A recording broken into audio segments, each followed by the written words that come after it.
The sound of a dachshund pressing its body against a closed nursery door at 4 in the morning is unmistakable. A low, steady wait. A scratch. A pause.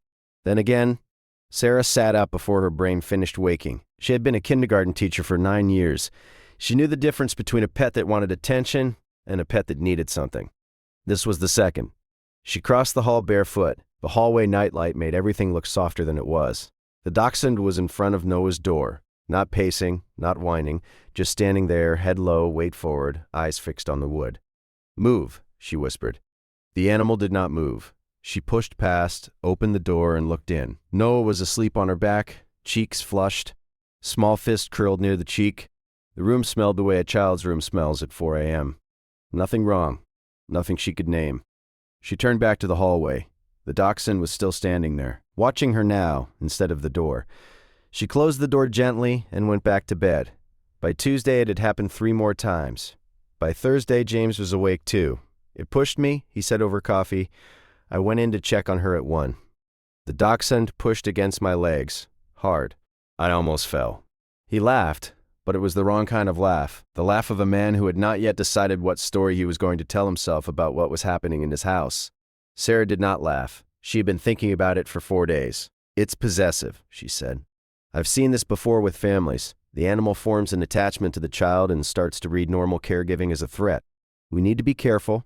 She said it because she had seen it.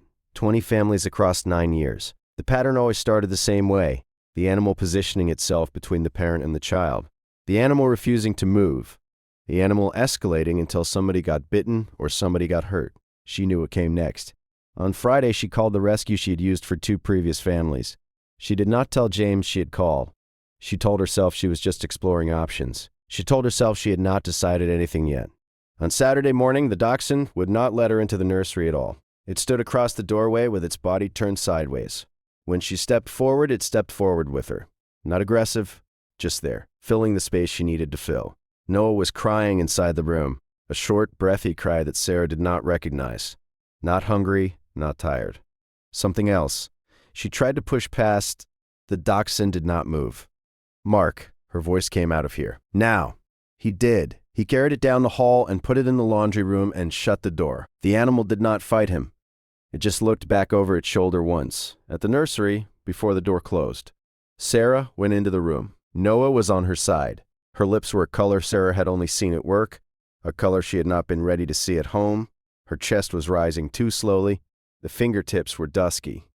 What followed took 11 minutes that felt like 4 hours. The 911 call. The voice on the phone telling her exactly which way to position the child. The lights of the ambulance turning the bedroom blue and red and blue and red. The IV. The oxygen mask the size of Noah's whole face. In the hospital, hours later, the ER physician who took over the case sat down across from her with a chart in his hand. It was a preeclampsia spike no one had caught at the last appointment, he said. Another 9 minutes and we would be having a very different conversation. Sarah did not cry yet. That came later. She just nodded the way you nod when you do not yet know what to do with what you have just been told. "Was she symptomatic before this morning?" the doctor asked.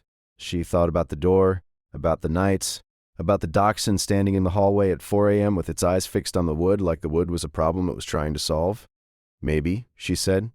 "I think." Yes. She drove home alone that afternoon. The car was very quiet. James stayed at the hospital with Noah. The streetlights were just coming on. She opened the laundry room door, and the dachshund did not run out. It walked. Slowly. The way an animal walks when it is not sure if it is still in trouble. She did not say sorry. She had not earned it yet. She put her hand on the back of its neck and let it lean its weight into her palm. The dachshund closed its eyes. That night, the door to the nursery stayed open. The dachshund took its position on the rug at the foot of the empty crib and did not move. Sarah sat in the chair across the room and watched it. Sometime around 2 a.m., she stopped trying to stay awake. When Noah came home 3 days later, the dachshund did not perform relief. It walked over once, smelled the blanket, and went back to its rug. It had work to do. In the corner of the room, the small framed picture from the baby shower had fallen face down on the dresser. Sarah had not noticed it before. She left it where it was. She had stopped needing things to look like anything in particular. The dishwasher hummed in the kitchen. Outside, somebody started a car.